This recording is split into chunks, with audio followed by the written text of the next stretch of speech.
So I guess, a couple of years into my job, I was like, I'd like to buy a house, and sort of the teenage dream was add a mini ramp somewhere. Yeah, of course. And since it's Rochester and we get winter, I figured, if I can find a place that has a big garage or something that I could build a ramp in, that was the dream. So I kind of also felt like I'm never going to find it. So it'd be okay. Like I didn't have to buy a house, or I didn't have to, I don't know. That was some of that, be an adult thing where you think you have a path you're kind of supposed to take. And I just figured I'd never find the right place. So you were looking for a house with a place that you could put an indoor mini ramp, not even just a yard, straight up indoor. Okay. So I thought my criteria were pretty crazy. It's like, you know what? It's probably not going to come up. You're not going to have to deal with it. Like just, you're kind of doing it, but you're not really. Just keep your eye open. And like maybe like a month in of like seriously looking, is like the perfect place came up. No. And like it was 2 apartments in the house, and it's a 2,400 square foot garage. Like, it's a building. Damn, like 2,400 square feet. Damn. So, I just went through all the stuff to make that happen. And I was living in the house and renting, one of the apartments. So I was like, this will help me pay for stuff. And I kind of got to the point where I was like, maybe I'm not doing as well, financially as I thought I could handle this. And so I finished out part of the garage into an apartment, like sort of a small studio apartment, because the garage has gas and electric and plumbing and stuff. It just didn't have, it was a garage. Yeah. So I just, built in walls and like did everything as cheap as I could. So it's like a comfortable kind of lofty space, and rented out the other apartment. So now I live in my garage, and then I guess like a third of the garage is where I live. Half the garage is like a mini ramp.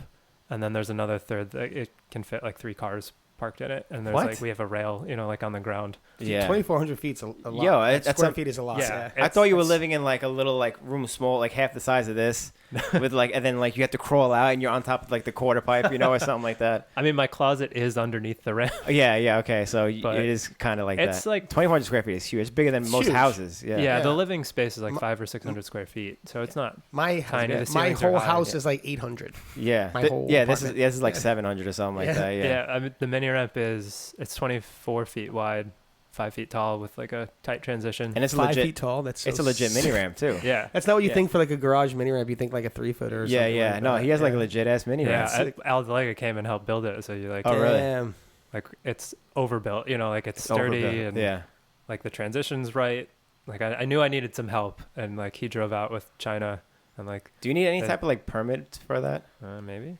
Okay, I'm not going to talk about that just in case. Sweep that under the rug. Yeah, I didn't say none. Yeah, I'm sure it's fine. Yeah. But yeah, so we've got that, and then a rail bolted in the ground, like a skate park rail. Sick. Tim Adams welded it for us. Oh shit! Damn. Oh, you can't even move that thing. It's bolted to the ground, so you can take it out. Oh, okay. Like it's just put studs in the ground. Damn. Whenever you're done with your mission, Austin's been trying to come. I've been trying to come for years. Yeah, like to find a weekend. Ourselves. Yeah, to find a weekend to like drive to Rochester in the middle of the winter is like, it just never happens for some reason. With like people's schedules and shit like that. But like, since you built it, I'm like, yo, let's go, and we just never worked out ever. Maybe this winter. Yeah, maybe this winter. Maybe I'll be home. Has anything like, obviously your mini ramp skills are probably incredible now. They are. I mean, not probably. They are, because I see it in mini ramp with you. But like, do you just wake up and like, I'll skate the mini and just like skate the mini for breakfast? I did more, like it's been, I think like 4 or 5 years of having that. And when it was, sort of newer, I did that a lot more often. It's just, in the summer we're street skating and kind of being outside, and in the winter, it's like I have just a sort of simple gas heater that like takes 45 minutes to heat the place to like 50. So 50, it's sort of like a bit of a hassle, and you kind of like, I'm like, do I really want to like wait? Like I only have like an hour to skate. Right. So I'd love to say I skated all the time still, but just not as much as I used to. Maybe if I was home more. Like, so my big question to you is having a mini ramp at your house all that it's cracked up to be? That's the big question. Since you were like a 10-year-old kid or whatever. Yes, that's the big question everyone wants to know. I don't know, it's still kind of surreal, like walking in there and be like... Is that the first thing you see, like when you walk in pretty much? No, it's kind of in the back. Okay. Like, so it's... In the back. Like you have to walk past like the door to my apartment, and then like, I park my cars in there, so you walk past the cars, and it's half of it's hidden behind the part Yeah. that's my apartment. So you don't. Your house is a skate park.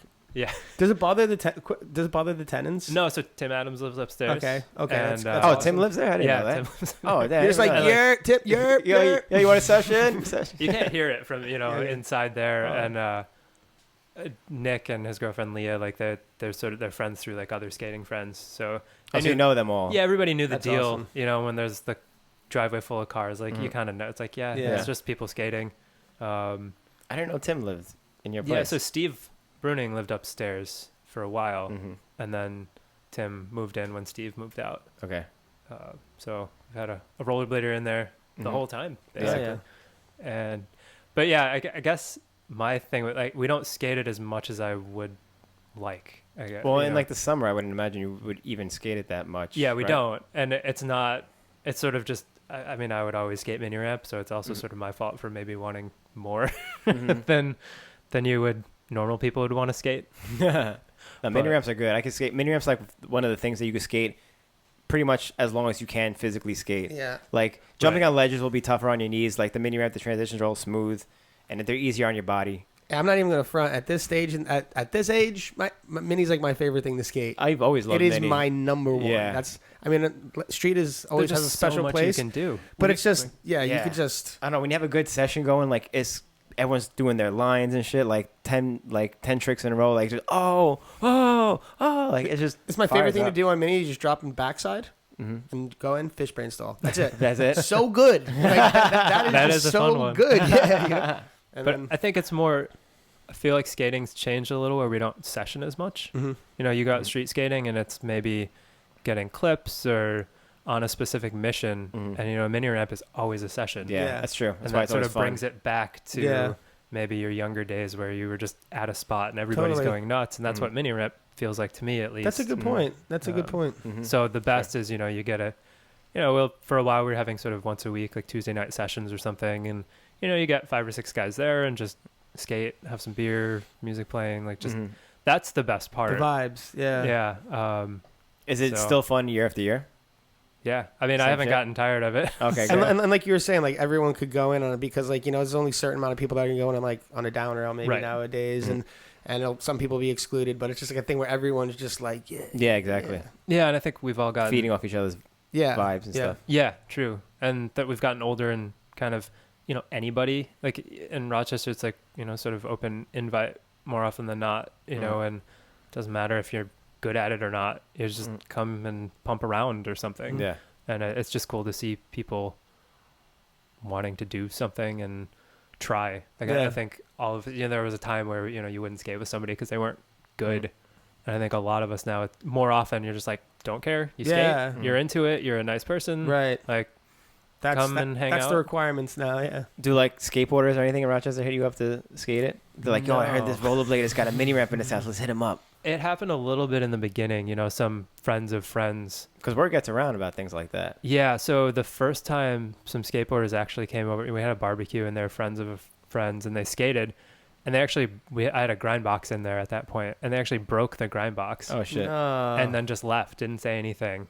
Damn. And so like that was a little bit That's sour, how to throw the hammer down. That's after that. disrespectful. but it wasn't. I don't think we knew them that or I didn't know them that well, but some other guys did. And then it, when my friends got hit up, like, yeah, so and so wants to come and skate. I'm like, okay, have them reach out to me. Yeah. I was like, I'm on Facebook, like, give them my phone number, whatever. Like, Yeah. I would just, as long as they can reach out to me as a person and sort of be respectful about, like, it's my house. Yeah. you Yeah. know? And no one has done that. Wow. Like, I just, Crazy. that's where, like, I want to at least talk to you on a personal level first, Yeah. so you understand Yeah, of that course. this is my house, and, like, if your skateboard goes flying through my windshield of my car that's parked in the Oh, garage, yeah, like, You gotta true. take Yeah, I care didn't think of about that. Yeah. Yeah. like just that kind of thing where I think Yeah. if you were just like, oh yeah, anybody that wants to come over, it's a different vibe. Also, there's liability as well because Yeah. like, I guess someone so, comes yeah. over, cracks their head open, like, and Yeah. they're a If jerk. it's a kid, yeah. You know what yeah. I mean? Like, Yeah. well, if it's an adult Yeah, too, yeah. man. If they're Yeah. a jerk, I Yeah. don't know. They also may not have a choice if they get hauled out in an ambulance and the health insurance company knows. Yeah, Exactly. then you have a mini ramp Exactly. in your house. So yeah, Yeah. strictly homies make sense. But that too, if somebody is actually, sort of talks to me like a person and not just some not a mini ramp. They're like, Yeah. oh, mini ramp guy. Yeah, like yeah. mini ramp guy. The dude with the mini. Yeah. Mini ramp Grant. If they want to like be respectful, I've been open to it, but nobody's followed through with that. Hmm. So